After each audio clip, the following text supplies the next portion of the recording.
So as the title of the video states, these are the top 5 things that I want out of Google's brand new video game console. But before we get into that, let's sift through the rumors and find out what is Google's video game console, because at the time of filming this video, it really hasn't been announced yet. All we have are rumor, speculation, and a couple of things pointing in the direction that Google is heading. So the first time we heard about Google getting into the video game console space was a project called Project Yeti. Now, of course, the Yeti is the abominable snowman, the Himalayan equivalent of Bigfoot. So very elusive to nail down. So I would imagine that's maybe, I don't know, I'm just speculating here, maybe why they named it Project Yeti, because there have been a lot of services that stream video games in the past. You can think back to OnLive. I tested out OnLive on this channel here, and unless you had a really good wired connection at the time, it was not a good experience. But you could stream your video games, not have a piece of hardware where you're actually doing the computations on to play that game. You're doing it from a server, and then that's streamed on to your television set, however you get it. I believe OnLive you could get a micro console with them, or you could do it on, I think there was a PC and Mac client at the time.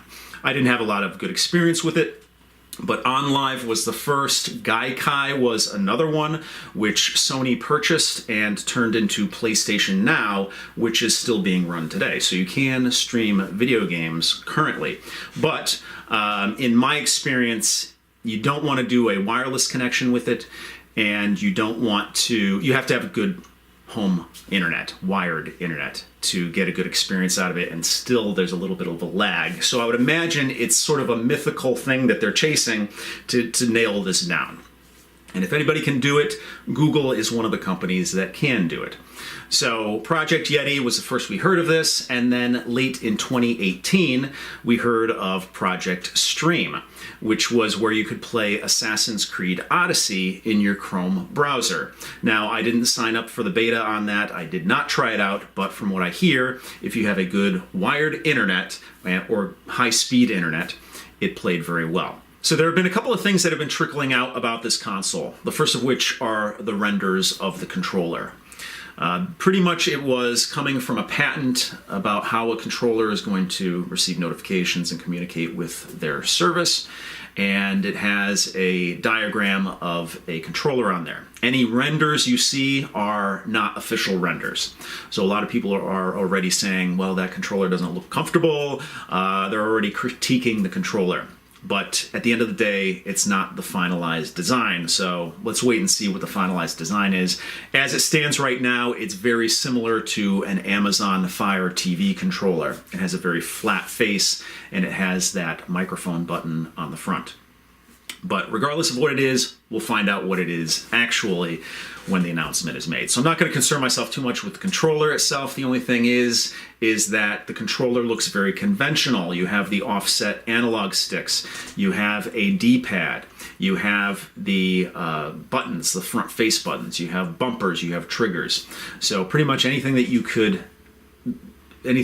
know of a modern video game console controller is present in this controller. So we know that the control scheme is going to be conventional.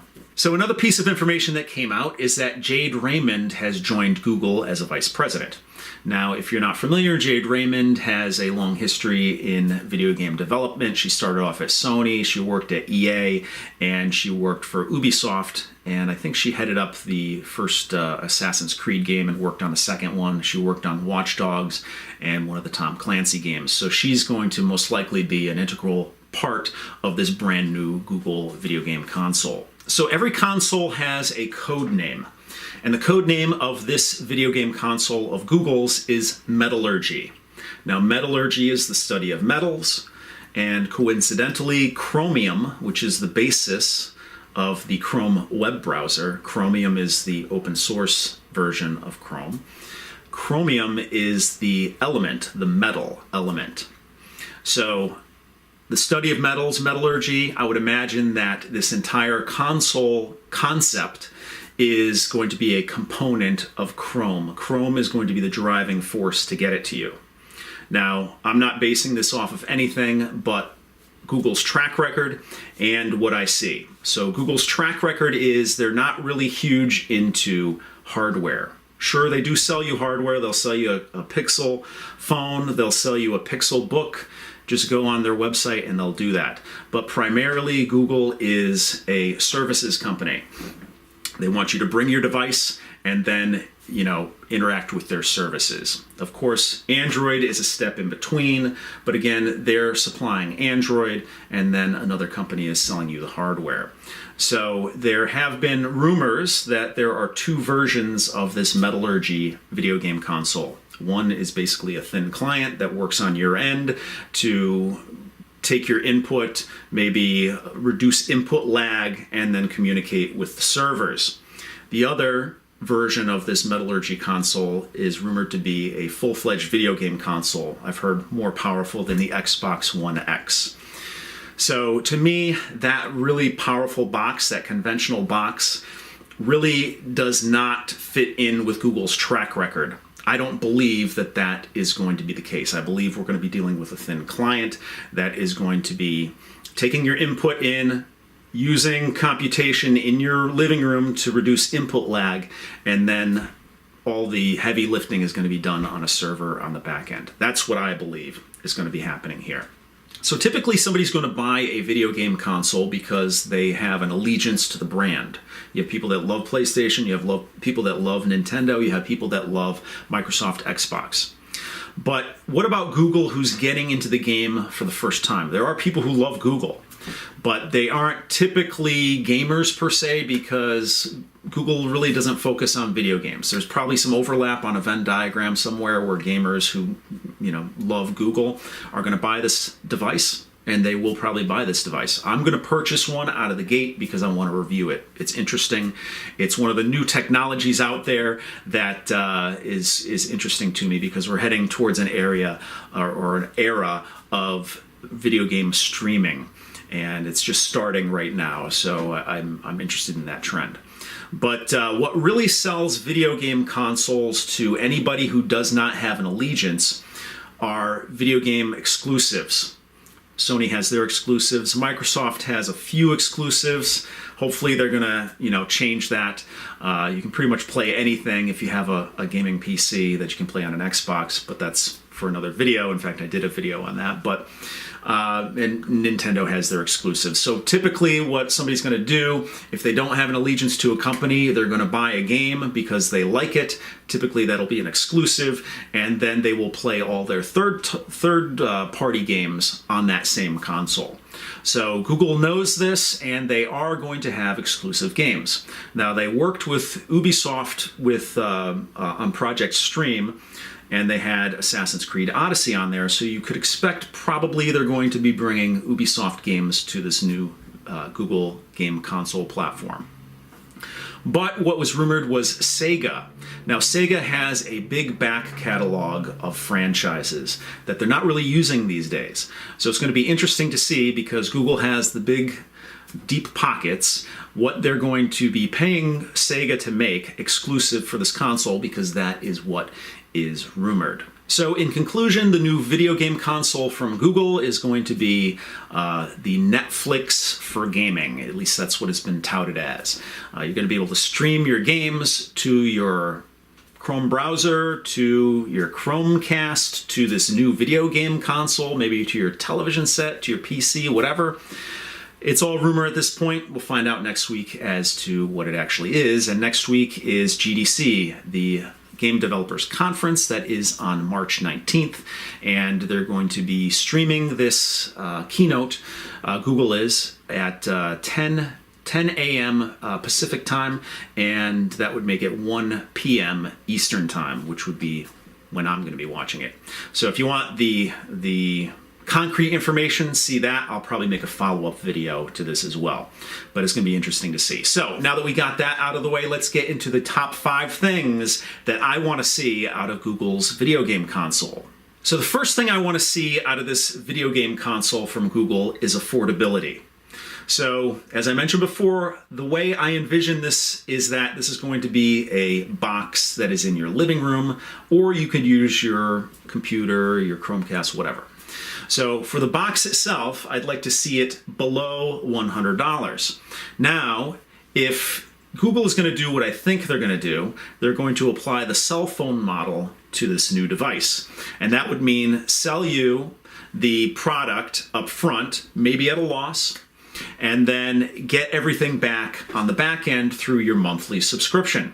So what I would like to see out of this is a box that is less than $100 and a subscription service monthly that is less than $20. So let's say $99.99 for the box and $19.99 per month for the streaming service. Now, currently there are two services that you can stream video games from, much like what this Google service is going to be.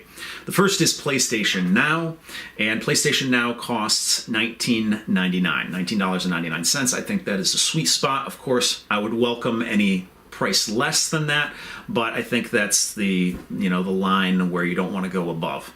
And PlayStation Now offers 700 titles that you can stream. I believe you can also download the games too, but I haven't tried it myself.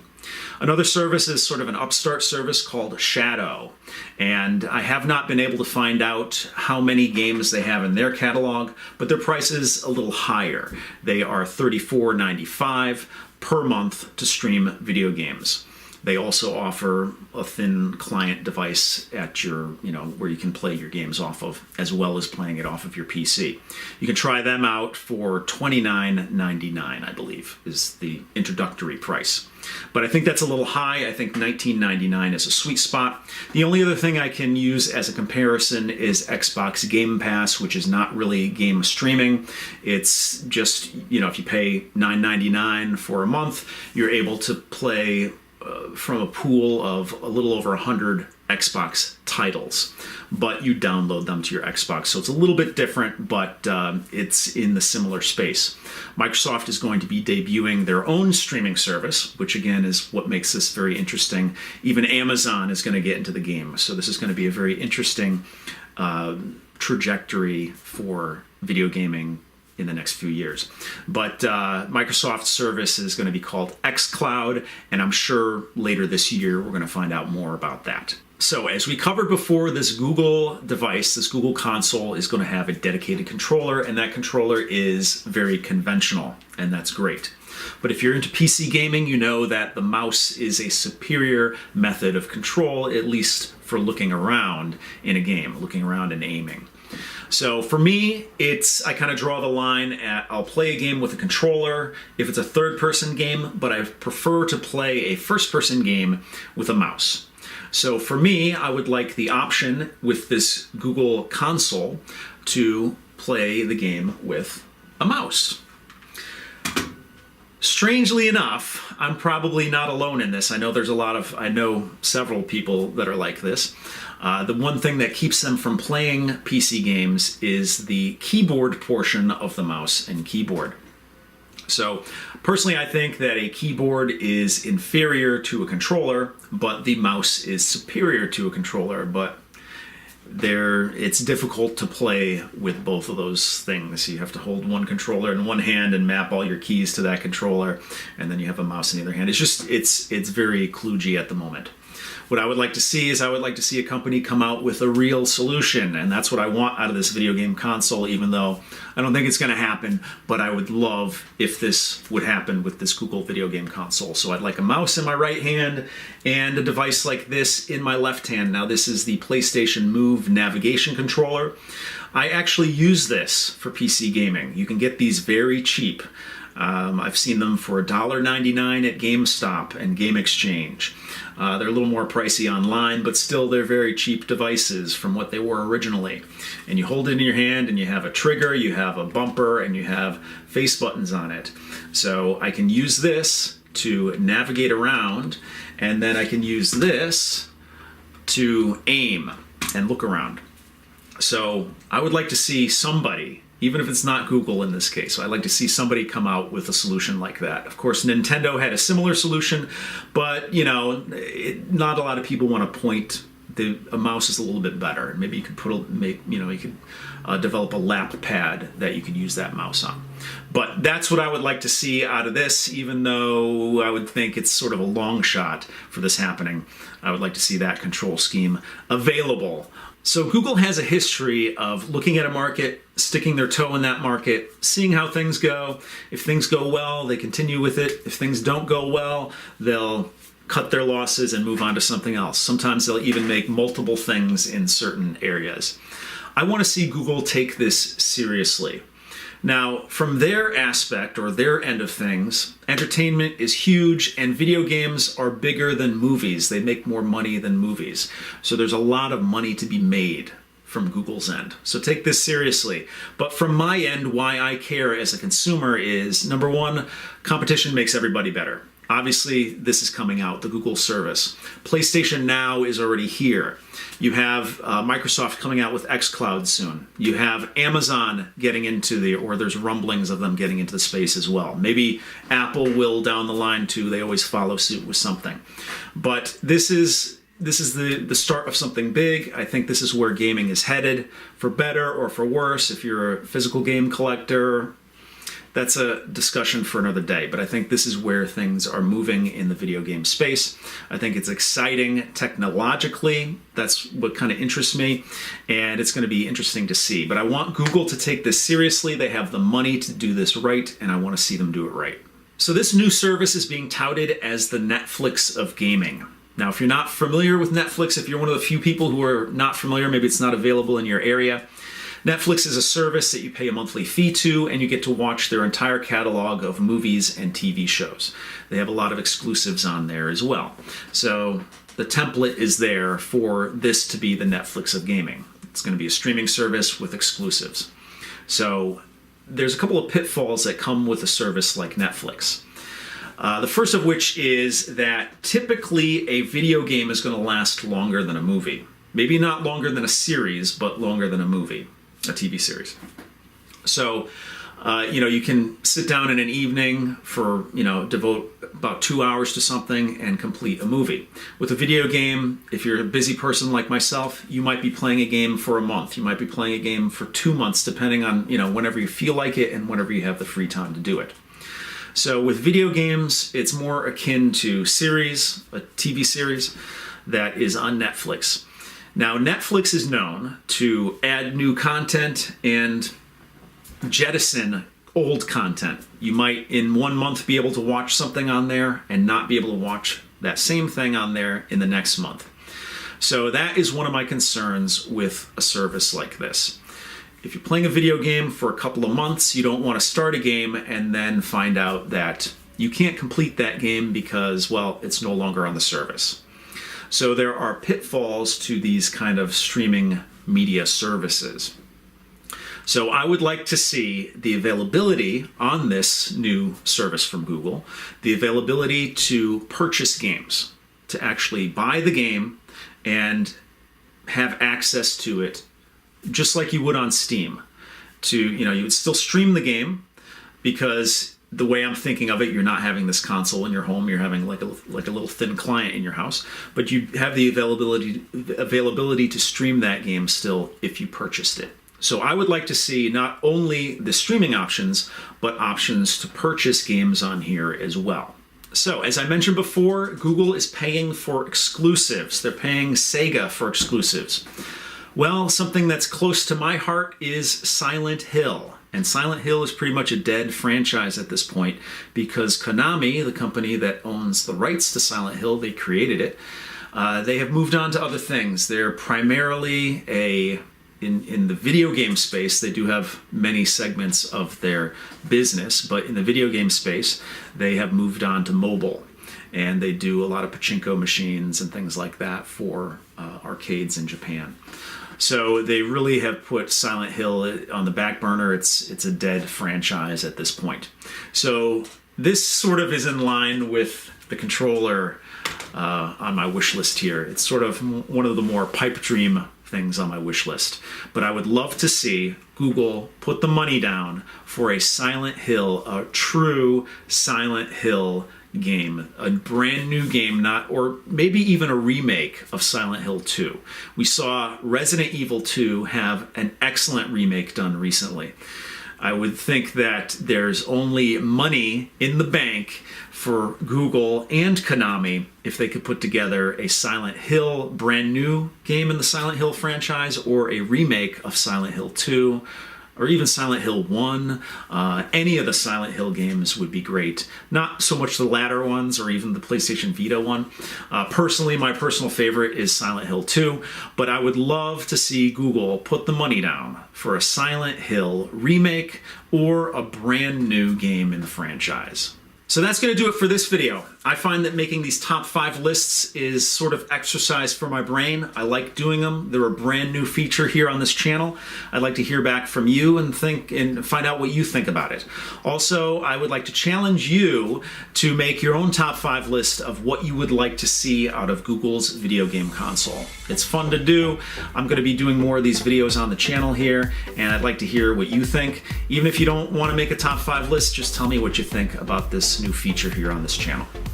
So if you want to help out the channel, like I always say, you can subscribe, you can give me a thumbs up, you can share this video on your favorite social media, or you can actually join my Patreon. All of those things are greatly appreciated. Thanks so much for watching, and I'll see you guys in the next one.